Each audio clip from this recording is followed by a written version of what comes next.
Hi friends. So మనకి మరి central government నుంచి కొత్త నోటిఫికేషన్ రావడం జరిగింది. సో ఇది కూడా permanent jobs, central government jobs. మీకు just 10th or 12th standard ఉంటే సరిపోతుంది.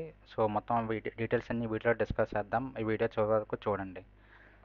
ఓకేనా? ముందుగా చూసుకుంటే మనకి ఈ నోటిఫికేషన్ ఎక్కడి నుండి వచ్చిందంటే నేషనల్ ఏరోస్పేస్ ల్యాబొరేటరీస్ అనమాట. అక్కడ వాళ్ళు నోటిఫికేషన్ రిలీజ్ చేశారు. అండ్ మనకి స్టార్టింగ్ డేట్ చూసుకుంటే 16వ తారీఖు 4వ నెల అనమాట. అంటే ఇదే నెల ఏప్రిల్ 16న అప్లికేషన్ స్టార్ట్ అయింది. అండ్ లాస్ట్ డేట్ వచ్చేసరికి 20వ తారీఖు అనమాట. వచ్చే నెల 20వ తారీఖు. ఒకనంటే మే నెల మీరు 20 తారీఖు వరకు లోపు మీరు అప్లై చేసుకోవచ్చు.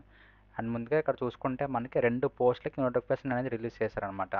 ఆ 2 పోస్టులు ఏంటంటే జూనియర్ సెక్రటరియట్ అసిస్టెంట్ ఒకటి జేఎస్ఏ అండ్ జూనియర్ స్టీనోగ్రాఫర్ అనమాట. సో ఈ 2 పొజిషన్స్కి మనకి నోటిఫికేషన్ రిలీజ్ అవ్వడం జరిగింది. అండ్ ఇవి డైరెక్ట్ రిక్రూట్మెంట్స్ అనమాట. అంటే మీకు ఇంకా ఇంటర్వ్యూస్ అన్నీ ఏముండవు.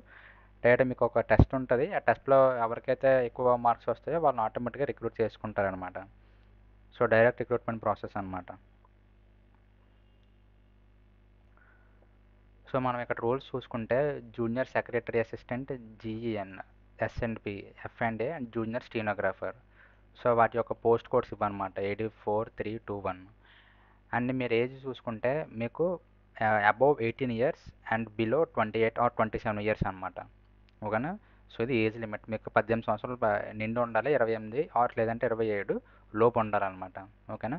మీకు ఇక్కడ బేసిక్ పే చూసుకుంటే లెవెల్ 2 ప్రకారంగా 19,900 నుండి 63,200 అనమాట. అంటే ఇది బేసిక్ పే అనమాట.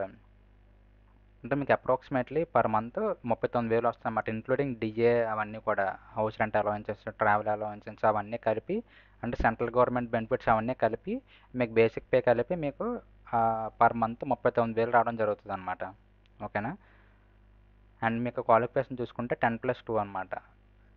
12th అంటే ఇంటర్మీడియట్ ఉంటే సరిపోతుంది. అండ్ అలాగే మీకు కంప్యూటర్ బేసిక్ నాలెడ్జ్ ఉండాలి, టైపింగ్ స్పీడ్ ఉండాలి అండ్ బేసిక్ కంప్యూటర్ నాలెడ్జ్ ఉండాలన్నమాట. ఎంఎస్ వర్డ్, ఆఫీస్, ఎక్సెల్ ఇవి కొంచెం మీకు బేసిక్ నాలెడ్జ్ ఉండాలి. ఓకేనా? అలాగే స్టీనోగ్రఫీ మీరు ఇక్కడ పోస్టులు కూడా చూసుకోవచ్చు. ఈ జీఎన్కి అయితే 09, ఎస్ఎన్పి అయితే 05, 7 ఇన్ని పోస్టులు ఉంటాయన్నమాట. స్టీనోగ్రాఫర్ చూసుకుంటే మనకి 5 పోస్టులు ఉన్నాయి. అండ్ వీళ్ళకైతే స్టీనోగ్రాఫర్ 27 ఇయర్స్ లోపే ఉండాలన్నమాట. ఓకేనా? 18 సంవత్సరాల నుంచి 27 ఇయర్స్ లోపు ఉండాలి. And pay level 4 accordingly pay level 4 ప్రకారంగా మనకి 25,500 నుండి 81,000 ఒక 100 అనమాట మనకి basic pay. And per month వచ్చేసరికి మొత్తం మనం సెంట్రల్ గవర్నమెంట్ బెనిఫిట్స్ అన్నీ కలిపి basic pay, DA, HRA, TA అంటే హౌస్ రెంట్ అలవెన్స్ ఇవన్నీ కలిపి మీకు 49,000 వస్తుంది అనమాట పర్ మంత్. ఎవరికైతే జూనియర్ స్టీనోగ్రాఫర్కి అనమాట. ఓకేనా? ఇది బేసిక్ పే వచ్చేసరికి. అండ్ క్వాలిఫికేషన్ సేమ్ క్వాలిఫికేషన్, మీకు స్టీనోగ్రాఫర్ స్కిల్స్ ఉండాలన్నమాట. అంటే ఎవరైనా డిక్టేట్ చేస్తే మీరు అది రాసే స్కిల్ ఉండాలన్నమాట. ఓకేనా? సో ఇవి రోల్స్.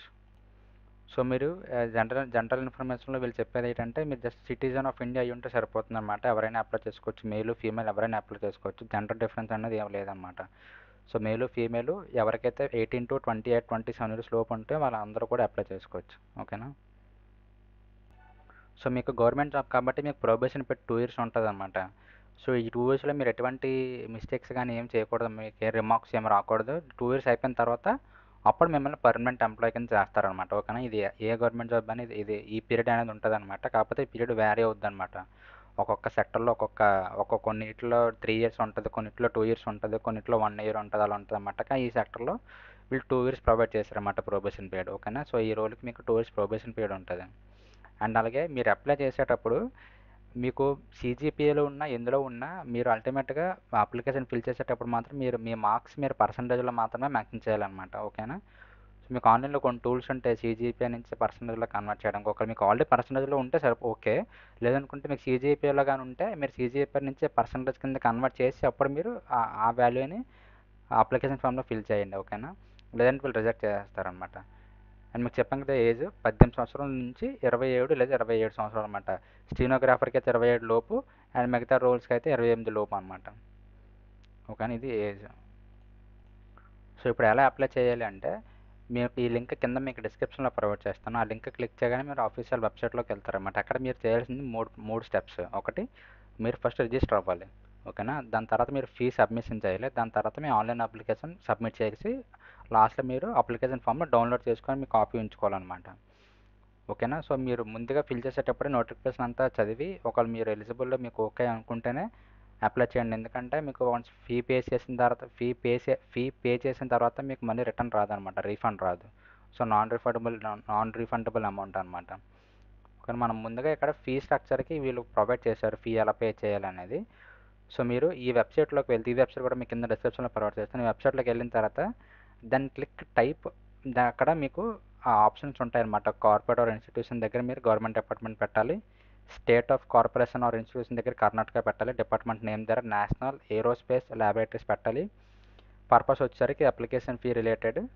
అక్కడ మీకు అమౌంట్ అడుగుతుంది. అక్కడ మీరు నార్మల్ కింద మీకు ఎస్సీ ఎస్టీ పీడబ్ల్యూడీ ఉమెన్ లేదంటే ఎక్స్ సర్వీస్ మ్యాన్ వీళ్ళెవ్వరూ కూడా ఫీ పే చేయక్కర్లేదు. వీళ్ళు కాకుండా వేరే వాళ్ళు ఎవరైనా సరే మీరు 500 ఫీ పే చేయాలన్నమాట. సో ఎవరైతే ఫీ పే చేయక్కర్లేదో వాళ్ళు మాత్రం 00 అని మెన్షన్ చేయాలి.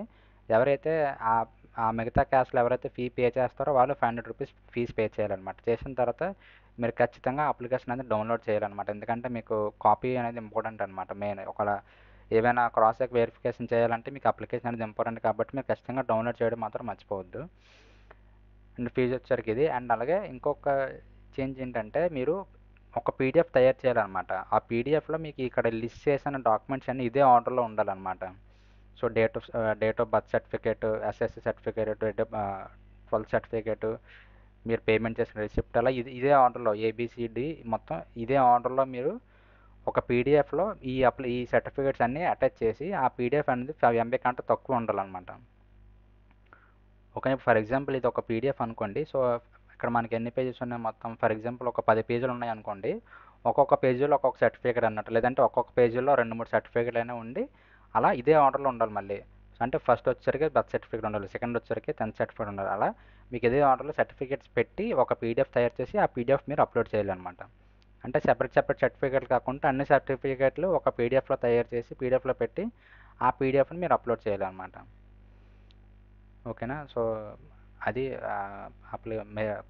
Documents process. అండ్ అలాగే మనకి సెలక్షన్ ప్రొసీజర్ చూసుకుంటే మీకు మెరిట్ లిస్ట్ బట్టే క్వాలిఫై చేస్తారనమాట. ఎవరికైతే ఎక్కువ మార్క్స్ వస్తే వాళ్ళని క్వాలిఫై చేస్తారు. అండ్ ముందుగా ఇక్కడ చూసుకుంటే మనకి ముందుగా జూనియర్ సెక్రటరియట్ అసిస్టెంట్ పోస్ట్కి చూసుకుంటే మనకి 2 పేపర్స్ ఉంటాయి అనమాట. అండ్ మొత్తం వచ్చేసరికి ఓఎంఆర్ బేస్డ్ ఎగ్జామినేషన్ అండ్ 2 ఇంగ్లీష్లో, ఇందులో రెండిట్లో ఉంటుంది. క్లాస్ 12 లెవెల్లో ఎగ్జామినేషన్ ఉంటుంది అనమాట. Total 200 questions and 2 hours 30 minutes అనమాట. 2 గంటల 30 నిమిషాలు టైము.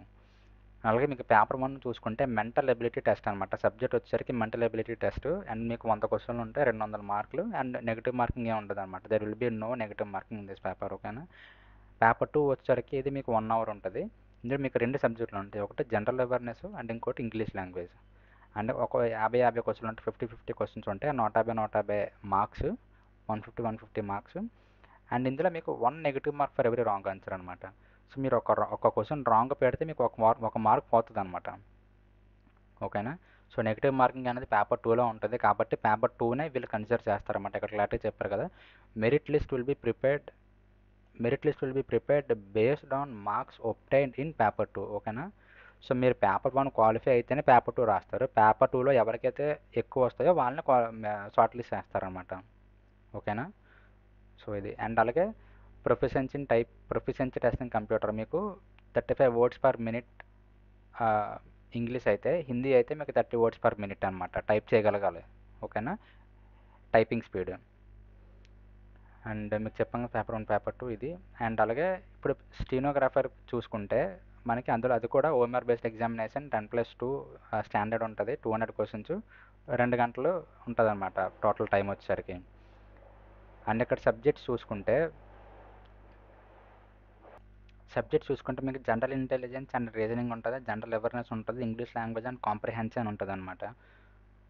సో ఫస్ట్ సబ్జెక్ట్లో మీకు 50 క్వశ్చన్లు, సెకండ్ సబ్జెక్ట్లో 50 క్వశ్చన్లు, థర్డ్ సబ్జెక్ట్లో 100 క్వశ్చన్లు ఉంటాయి, 50 మార్కులు. అండ్ అలాగే మీకు 1/4 అనమాట, అంటే 0.25 marks deducted for every wrong answer. మీరు పెట్టిన ప్రతి రాంగ్ ఆన్సర్కి మీకు 0.5 మార్క్స్ తీసేయడం జరుగుతుంది అనమాట. ఓకేనా. సో ఇది కూడా జాగ్రత్తగా రాయాలి, ఎందుకంటే ఇందులో కూడా నెగిటివ్ మార్కింగ్ ఉంది. 0.25 మార్క్స్ అండ్ కట్ అయిపోతాయి అనమాట, తీసేస్తారు. ఓకేనా. అండ్ అలాగే స్టీనోగ్రాఫర్కి అయితే మెయిన్గా ఇది ఇంపార్టెంట్ అనమాట. Candidates will be given 1 dictation for 10 minutes in English are Hindi so వాళ్ళు మీకు డిక్టేషన్ ఇస్తారన్నమాట 10 మినిట్స్. ఆ డిక్టేషన్ ప్రకారంగా మీరు ట్రాన్స్క్రైబ్ చేసి మీరు రాయగలగాలన్నమాట. ఓకేనా. సో ఇది మెయిన్ స్టెనోగ్రాఫర్ రోల్ అనమాట. అది కూడా మీరు అందులో కూడా క్వాలిఫై అవ్వాలి. సో ఈ అప్లికేషన్ గురించి ఇంతే. సో మీకు ఏమైనా డౌట్స్ ఉందా కింద కామెంట్ సెక్షన్లో కామెంట్ చేయండి, నేను రెస్పాన్స్ అవుతాను. అండ్ ఫ్యూచర్ వీడియోస్ కోసం మన ఛానల్ని ఫాలో అవుతున్నాను. And thank you so much.